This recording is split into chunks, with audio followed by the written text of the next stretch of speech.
अथ द्वितीयो अध्याय। ऋषि ने कहा, पूर्व काल में देवताओं और असुरों में पूरे 100 वर्षों तक भयंकर युद्ध हुआ।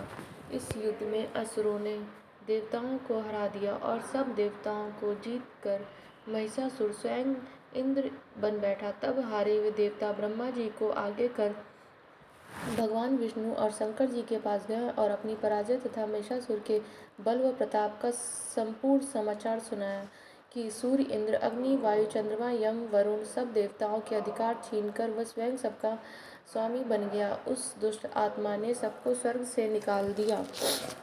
इससे सभी देवता पृथ्वी पर मनुष्यों की भांति रहते हैं। अतः हे महाराज, हम सब आपकी शरण हैं, आप उसे मानने का विचार शीघ्र ही कीजिए। इस प्रकार देवताओं की बातों को सुन भगवान विष्णु और शंकर जी बहुत क्रोध हुए और उनकी भ्रूकुटी कुटिल तथा मुख रक्त वर्ण हो गया तथा उनके मुख से क्रोध के कारण एक महान तेज उत्पन्न हुआ। इसी भांति सभी देवताओं के अंगों से भी एक एक तेज उत्पन्न हुआ और वह सब मिलकर एकत्रित हो गया। उसकी ज्वाला से समस्त दिशाएं व्याप्त हो गईं और सभी देवताओं ने उस तेज पुंज को जलते हुए पहाड़ के समान देखा। समस्त देवताओं के शरीर से निकला हुआ वह एकत्रित अतुल तेज अपनी ज्योति से तीनों लोकों में प्रकाश करता हुआ एक स्त्री के रूप में परिणित हो गया।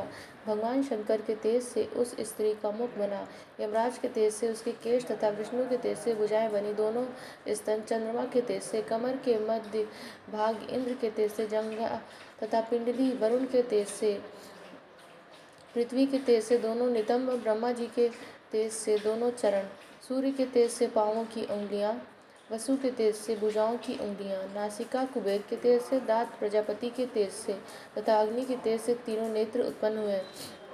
संध्याओं के तेज से दोनों भाव, पवन के तेज से कान तथा इसी प्रकार अन्य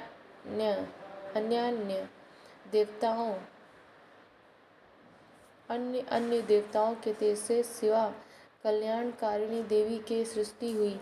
संपूर्ण देवताओं के तेज पुंज से उत्पन्न हुई देवी को देख महिषासुर द्वारा सताए हुए सभी देवता अत्यंत प्रसन्न हुए। तत्पश्चात शंकर जी ने अपने त्रिशूल में से एक त्रिशूल और भगवान विष्णु जी ने एक चक्र दिया।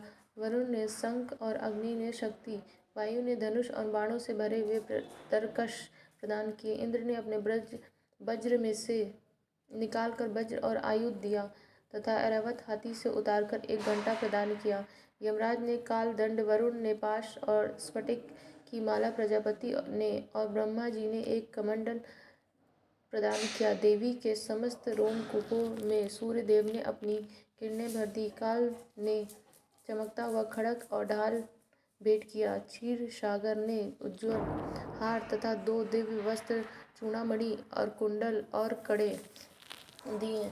शुभ अर्ध चंद्र, सब बाहुओं के लिए केयूर, पैरों के सुंदर नुपुर, गले की सुंदर हंसली तथा समस्त अंगुलियों में रत्न जड़ित अंगूठियां प्रदान की। अत्यंत निर्मल फरसा विश्वकर्मा ने भेंट किया और विविध भांति के अस्त्र तथा अभेद्य कवच दिए। समुद्र ने हृदय तथा गले में पहनने के लिए कभी न मैली होने वाली कमल की माला दी। सुंदर कमल के पुष्प प्रदान किए। हिमालय ने सवारी के लिए सिंह तथा अनेक प्रकार के रत्न प्रदान किए। मदिरा से भरा हुआ पात्र कुबेर ने दिया। भूमंडल धारण करने वाले नागराज शेष ने महामणियों से सुशोभित एक हार दिया। इसी प्रकार अन्य सभी देवताओं ने भी विविध भांति के आभूषण तथा आयुध प्रदान किए।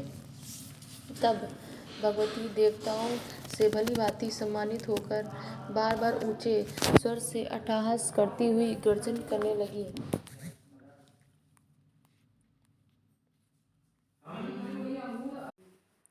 जिससे सारा आकाश गूंज उठा। भगवती की गर्जना कहीं समा न सकी और उसकी ध्वनि से संपूर्ण विश्व तथा सागर कांप उठे। संपूर्ण पृथ्वी तथा पर्वत कंपित हो गए। उस समय सारे देवगण उस सिंह वाहिनी देवी की जय जयकार करने लगे।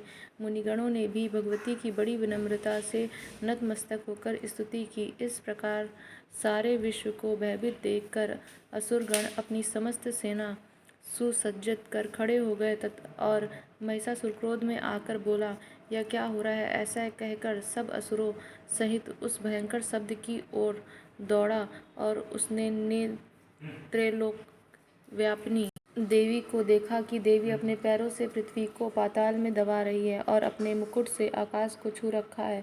उसके धनुष के टंकार से सारा पाताल काँप रहा है। भगवती के हजारों हाथों से संपूर्ण दिशाएं व्याप्त हो रही। ऐसी देवी को देख असुरों ने भगवती के साथ युद्ध आरंभ कर दिया। अनेक प्रकार के शस्त्रों के प्रहार से दसों दिशाएं गूंज उठी। उसी समय महिषासुर का सेना नायक चिक्षुर नामक दैत्य देवताओं से युद्ध करने लगा। चामर असुर चतुरंगिनी सेना लेकर तथा उदग्र राक्षस 60,000 रथी सैन्य को अपने साथ में लेकर युद्ध करने लगे। महाहनु राक्षस 1 करोड़ रथियों की सेना और 80 लोमा असुर 5 करोड़ सेना साथ में लेकर युद्ध करने लगे। वाशकल नामक असुर 60 लाख रथ तथा हजारों हाथी घोड़ों की सेना लेकर युद्ध करने लगा।